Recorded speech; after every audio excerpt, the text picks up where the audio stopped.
ভাই কিছু বলবেন?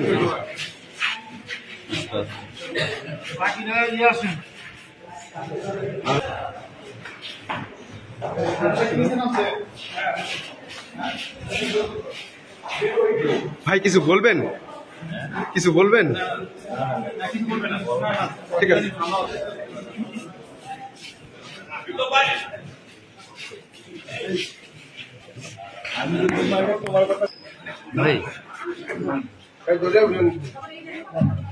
ভাই কি তাকান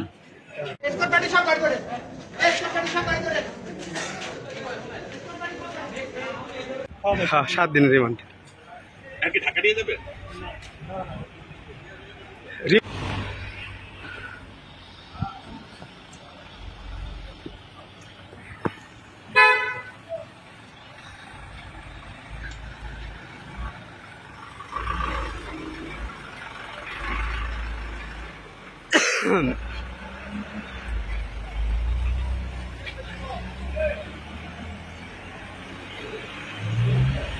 আপনারা জানেন যে সাবেক দুবারের মেয়র এবং সাবেক এমপি হাজী ফয়সাল বিপ্লবকে আজকে নিয়ে আসা হয়েছিল 31/9 মামলায় তাকে একটি মামলায় অ্যারেস্ট দেখানো হয়েছে এবং সেই মামলার শুনানি হয়েছে। মামলার মেরিট সার্কামস্টেন্স নিয়ে আমরা বিজ্ঞ আদালতে শুনানি করেছি। বিজ্ঞ আদালত আমরা যেটা বিজ্ঞ আদালতের মামলার মেরিট ছাড়া যে সার্কামস্টেন্সটা তুলে ধরেছি সেটা হচ্ছে যে এখন পৃথিবীর সমস্ত কিছু হাতের কাছে, যে কে কোথায় কোন অবস্থা ছিল। 4 তারিখে যে বিপ্লব মুন্সিগঞ্জে ছিল না, তার ফোনটাকে দেখলেই বোঝা যাবে যে সে ওই সময় তার উপস্থিতি কোথায় ছিল। আর এই সার্কামস্টেন্স তুলে ধরে মামলার মেরিট যদি সে উপস্থিত মুন্সিগঞ্জে ছিলেন না, এটা বিদিত এবং তার ফোন ট্র্যাক করলেই বোঝা যাবে যে তিনি কোথায় ছিলেন। তো সেই দিক থেকে মামলার মেরিট সার্কামস্টেন্স সমস্ত বিবেচনায় বিজ্ঞ আদালত 7 দিনের রিমান্ড মঞ্জুর করেছে। Action to action! মুন্সিগঞ্জের অ্যাকশন! বিপ্লবের বিরুদ্ধে ফাঁসি চাই! রানা রানা আসতে দাও, একটু সময় নেই। সিডিআর বাইরে মহিলারা বলে দিয়েন। বিপ্লব ভাই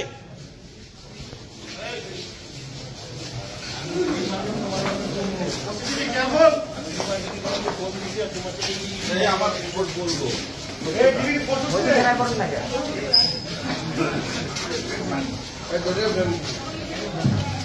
কি তাকান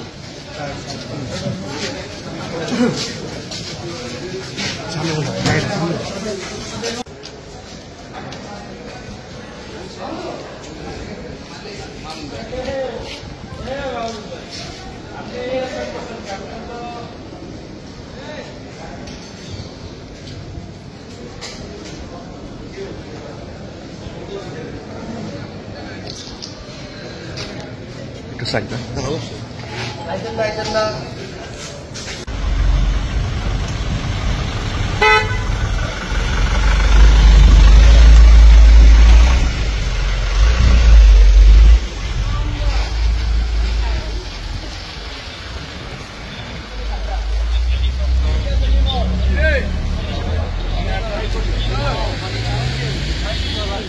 মামলার উনি হইল অন্যতম প্রধান আসামি। উনি মুন্সিগঞ্জ 3 আসনের সাবেক সংসদ সদস্য ছিলেন। ওনার নির্দেশে এবং ওনার পরিকল্পনায় এই মামলার এজাহার অনুযায়ী 3 জন লোককে হত্যা করা হয়েছে এবং ওনার লোকের হত্যা করছে এবং অসংখ্য ছাত্র জনতা গুলিবিদ্ধ অবস্থায় পঙ্গুত্ব অবস্থায় জীবনযাপন করেছে। যে উক্ত মামলায় এখানে 3টা মামলা হয়েছে হত্যা মামলায় এবং আরো 326, 307 মামলা হয়েছে। 300 হত্যা মামলার যেই একজন ভিকটিম ডিসিস্ট সজল, এই সজল হত্যা মামলায় আজকে ওনাকে রাষ্ট্রপক্ষ 10 দিনের রিমান্ড চেয়েছিল। শুনানি অন্তে বিজ্ঞ আদালত 7 দিনের রিমান্ড মঞ্জুর করেছে। মামনা হাইকোর্টের নির্দেশ অনুযায়ী ওনাকে জিজ্ঞাসাবাদ করার জন্য অনুমতি দিয়েছে রাষ্ট্রপক্ষ। এই বিজ্ঞ আদালতের এই আদেশে সন্তুষ্টি প্রকাশ করেছে। ওকে, থ্যাংক ইউ।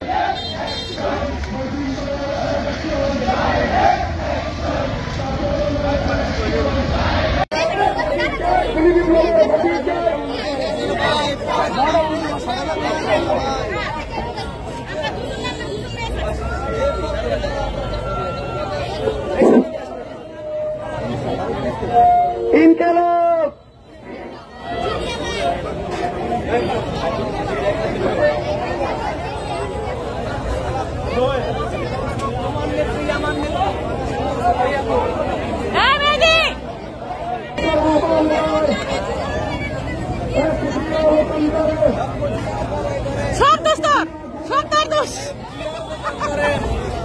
ফারদিন ভাইয়ের ভয় নাই, ফারদিন ভাইয়ের ভয় নাই, আমরা রাজপথ ছাড়ি নাই।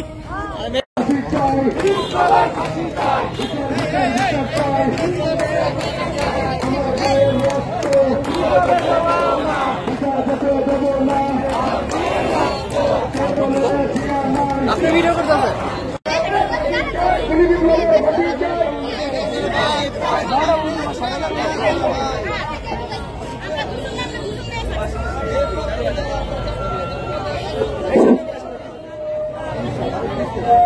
ইনকালাব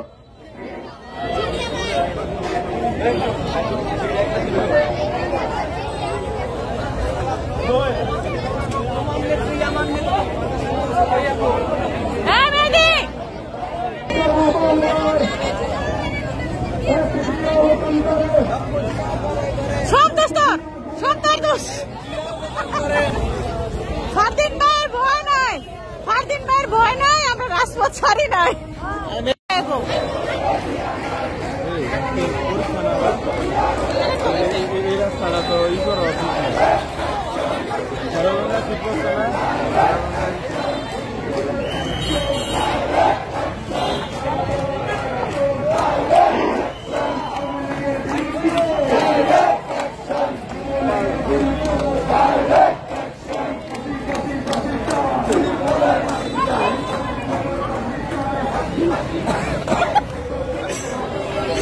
দিব 11টা বাজে 11টা।